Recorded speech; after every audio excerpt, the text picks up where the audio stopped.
The final wave of the Mario Kart 8 Deluxe Booster Course DLC pack has finally been released, meaning that after nearly a decade, Mario Kart 8 Deluxe is finally complete. And with its completion, Mario Kart 8 has fully cemented itself as the biggest and best Mario Kart game ever in terms of its incredible gameplay, its diverse lineup of gorgeous racetracks, and its downright massive character roster full of iconic and beloved characters from all over the Mario universe. Fan favorite characters like Funky Kong, Waluigi, Bowser Jr., and of course, the widely requested Pink Gold Peach. But even with a roster this big, this diverse, and this jam-packed with new and returning characters, I still can't help but find myself thinking about the Mario Kart characters who didn't come back. The ones that couldn't quite make the cut. The Mario Kart characters that we will almost definitely never see again. Oh, and also I formatted this video in the form of a top 5 list because it's just easier. And I'm also banning all Mario Kart Tour exclusive characters from this list, partially because they're all very likely to make it into future Mario Kart games, but also because they're just not fun or interesting to talk about in this context. Mario Kart Tour is a gacha game. Including a ton of random ass exclusive characters isn't like special, it's just the point. First introduced as the son of the big stupid ape from the Donkey Kong arcade game that took the world by storm, Donkey Kong Jr. used his father's name like the nepo baby he is to try, and fail, to match his father's success and become a gaming icon through games like Donkey Kong Jr., Donkey Kong Jr. Math, and of course, Donkey Kong Jr.'s gambling addiction. And when the first ever Mario Kart released on the Super Nintendo, Donkey Kong Jr. used his father's industry connections to find himself a place on the racetrack alongside the greats. Unfortunately for Donkey Kong Jr., it was around this time that his own, far more talented son, the Donkey Kong that we all know and love today, was cementing his own place in the video game industry with the Donkey Kong Country series. A series that was so successful that this new Donkey Kong completely replaced both his father and grandfather as the main Kong. And by the time the next Mario Kart game came out on the N64, Donkey Kong Jr. was nowhere to be found, but his son was front and center on the character roster, and Donkey Kong Jr. hasn't really been seen since. As a whole, Donkey Kong Jr. is pretty unlikely to make an appearance in any future Mario Kart games or also any games in general, because his name could be kind of confusing for fans, and his inclusion would directly conflict with existing Donkey Kong lore. But the main reason why he's unlikely to show up anytime soon is because nobody really cares about him or knows who he is anymore. He's sort of been completely forgotten and overwhelmingly replaced, which would make bringing him back incredibly difficult. Then again, the same could have been said about Pauline, and she still made her comeback through Mario Odyssey and has been in basically every Mario spin-off to come out since, including Mario Kart 8 Deluxe, so I guess anything is possible when it comes to the Donkey Kong characters. Coming in at number 4 is a character that is not only unlikely to ever make another Mario Kart appearance, but also probably shouldn't have even been allowed to make her first one. Honey Queen joined the race as an unlockable character in Mario Kart 7 on the Nintendo 3DS as the series' second Mario Galaxy rep, alongside returning character Rosalina. And I can't help but wonder who asked for this. Honey Queen is pretty unlikely to ever make another appearance in a Mario Kart game, mostly because other than that one guy from Twitter, you know who I'm talking about. No one ever really cared about her, either in her original games or in Mario Kart 7. And other than that one really angry Redditor, no one really mourned her omission from Mario Kart 8 either. And it probably didn't help that her inclusion is kind of redundant. Rosalina is already here to represent the Mario Galaxy era of the Mario franchise, and she does a great job in every game she's in. We really don't need two separate representatives from the same nearly 2-decade-old game, and even if we did, there are other better options.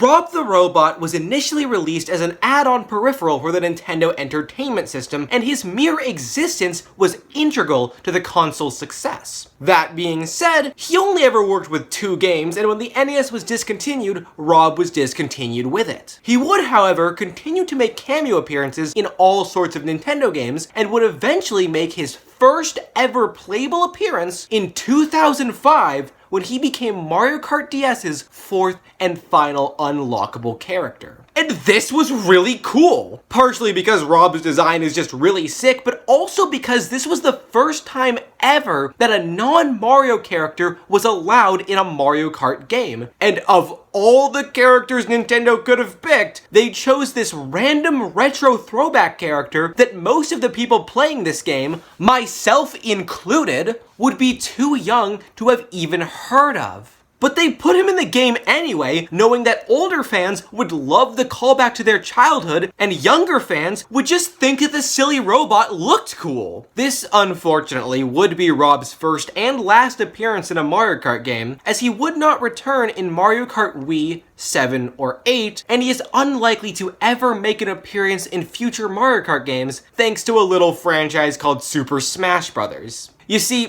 part of what made R.O.B's inclusion in Mario Kart DS so cool, and also possible, was the fact that he was this obscure novelty throwback character that hadn't made a real appearance in decades, despite his importance to gaming history. But putting a character like R.O.B in Mario Kart kind of loses its punch when he's already famously made multiple appearances in another popular Nintendo crossover franchise. If the Mario Kart devs have any interest in including a unique and quirky throwback character in any future entries, they'll probably be a lot better off picking someone else, and they're honestly kind of spoiled for choice.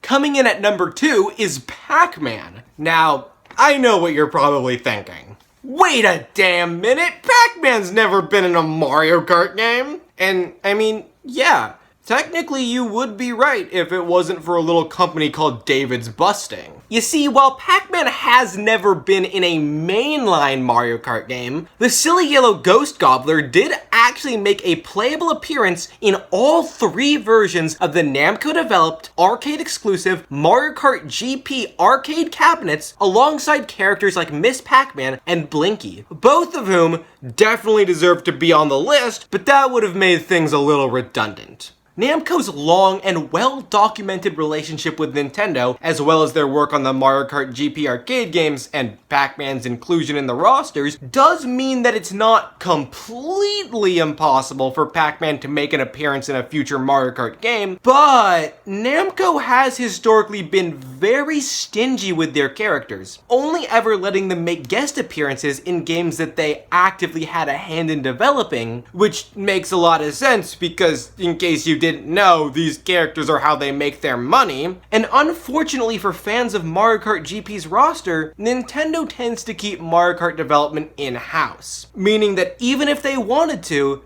Namco probably wouldn't get the chance to put Pac-Man in a Mario Kart game. And finally, the number 1 character who is absolutely never going to make it into a future mainline Mario Kart game ever is Taiko no Tatsujin's Don-chan. For those of you who don't know, Don-chan is another Namco-owned Mario Kart GP exclusive character, and he is even less likely to get into a mainline Mario Kart game than Pac-Man is. Now you're probably wondering, what is so special about Don-chan that places him above Pac-Man on this list? Well, simply put, I didn't need to explain what Pac-Man is. You already know, hell, you've probably even played Pac-Man. But there's a decent chance that you've never even heard of Taiko no Tatsujin before. And that is exactly what makes Don-chan less likely to get in than Pac-Man. A total lack of name recognition. Even in the perfect storm situation where the stars align and Nintendo does actually enlist Namco's help in developing a mainline Mario Kart game, and Namco does actually want to put some of their own characters into the game, and Nintendo does actually say, sure, go ahead, put in whatever you want, we don't fucking care, we're Nintendo. Look me in the eye and tell me that you genuinely believe that Namco is going to pick Don-chan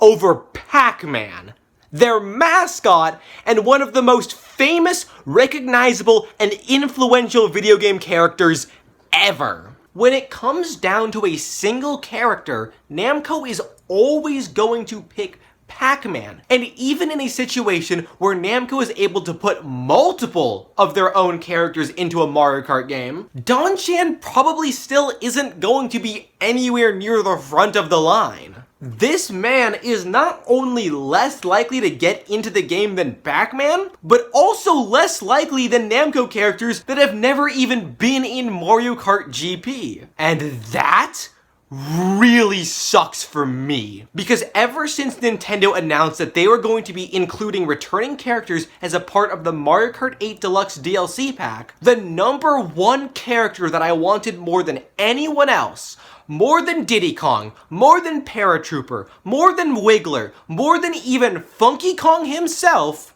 was Don-chan. And if that fun fact doesn't single-handedly prove that my brain just does not function properly, I don't know what will. Thanks for watching, like and subscribe!